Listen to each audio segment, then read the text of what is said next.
आता आपण आज सगळे CEOs या ठिकाणी आहोत आणि मला असं वाटतं की आपण जर विचार केला तर आपल्याकडे जी जबाबदारी आहे ती आपल्याला एक प्रकारे फार लवकर मिळते. आज जर आपण एखाद्या मल्टीनॅशनल कंपनीचा विचार केला तर 25, 30, 35 वर्ष जो त्या ठिकाणी काम करतो तो त्या कंपनीचा CEO होतो आणि आपण प्रत्येकजण बिलियन प्लस पॉप्युलेशनचे CEO आहात. म्हणजे केवढी मोठी जबाबदारी आपल्यावर या ठिकाणी आहे की ज्याच्यामध्ये लोकांच्या ज्या मूलभूत गोष्टी आहेत, शिक्षण असेल, आरोग्य असेल, शेती असेल, लाईव्हलीहूड असेल, अशा प्रत्येक गोष्टीकरताची रिस्पॉन्सिबिलिटी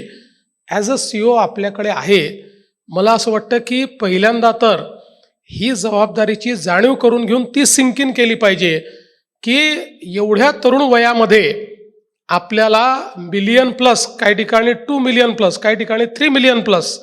अशा प्रकारच्या पॉप्युलेशन्सची लिडरशिप आपल्याला मिळालेली आहे. त्यांच्याकरता व्यवस्था उभ्या करायच्या, त्यांच्याकरता एक संपूर्ण प्रशासन उभं करायचं, अशा प्रकारची खरं म्हणजे आपल्याला ही एक संधी मिळालेली आहे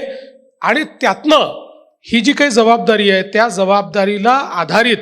अशा प्रकारचं आपल्याला काम करायचं आहे.